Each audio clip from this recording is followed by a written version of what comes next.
laitiers sont nos amis pour la vie. Produits laitiers sont nos amis pour la vie. Un mensonge. Bah, et le lien entre produits laitiers, calcium et solidité des os alors? Nous avons les premières études montrant que le calcium, les produits laitiers n'ont absolument aucune incidence sur le risque de fracture, c'est les années 80. Dans le milieu des années 90, les chercheurs de Harvard publient plusieurs études qui confortent les données des années 80. Le département nutrition de l'école de santé publique d'Harvard est présidé par le professeur Walter Willett. Il est considéré comme l'un des plus éminents spécialistes de nutrition au monde. Et selon lui, en effet, pas de relation entre la quantité de calcium ou de lait consommé et le risque de fracture.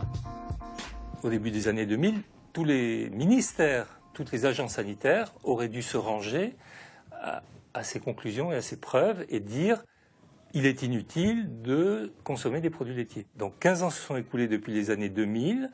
Je trouve ça assez scandaleux. D'ailleurs, l'Organisation mondiale de la santé est tombée sur un os. Elle révèle ce qu'elle appelle le paradoxe du calcium. C'est dans les pays où l'on consomme le plus de produits laitiers que l'on compte le plus de fractures du col du fémur. Et dans les pays où l'on en consomme moins, comme le Pérou, l'Inde ou le Japon, peu de fractures. C'est à rendre chèvre.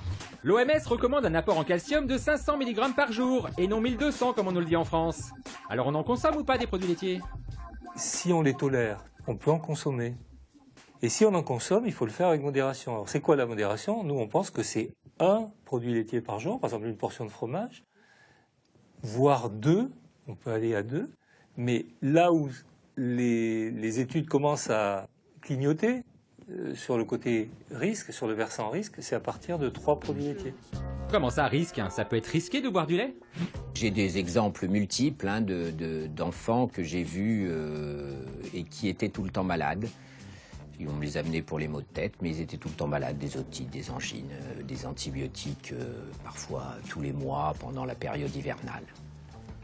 Arrêt du lait, disparition de ces petites maladies, entre guillemets petites, et plus de cure d'antibiotiques tous les hivers. C'est régulier, ça se passe comme ça.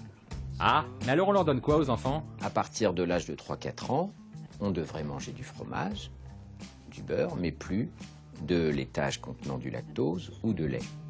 Ah, on est loin du discours officiel, hein, le lait c'est trop notre pote et tout et tout. D'autant que certains cancérologues aussi appellent à se méfier du lait. Ouais, cancérologue, tout de suite ça fait flipper. C'est le cas du professeur Joyeux que Chloé a rencontré. Bah ouais, Atchoum et Grinchot étaient pas dispo. 24 milliards de litres de lait, rendez-vous compte. Il faut absolument que tout le monde en consomme. Donc, publicité, avec des allégations nutritionnelles qui sont la plupart du temps coquines, c'est-à-dire fausses. Ce qu'on ne vous dit pas, c'est que vous aurez beaucoup plus d'ostéoporose en vous gavant de produits laitiers et vous aurez des problèmes de santé sérieux.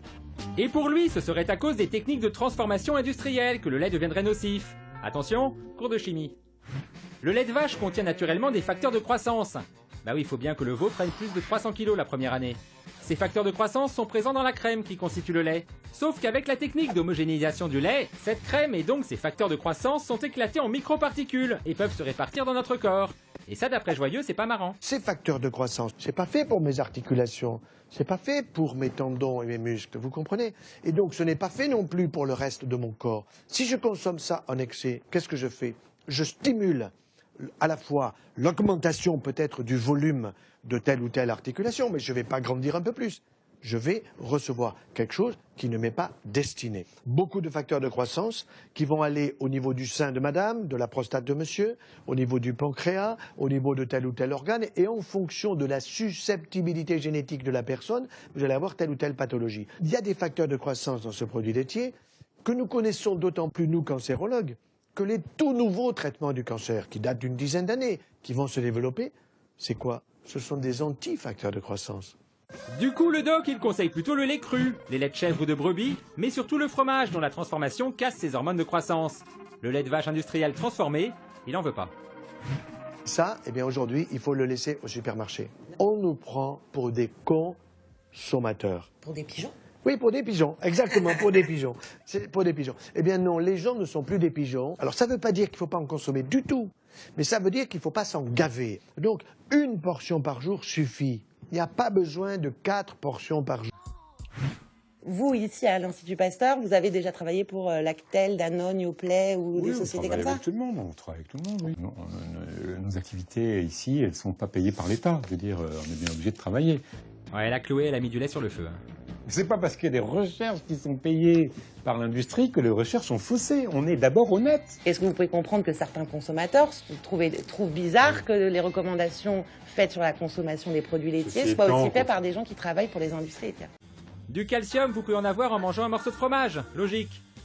Mais aussi dans du chou, des radis, du persil, des fruits à coque, des sardines, ou également en buvant de l'eau riche en calcium, logique aussi.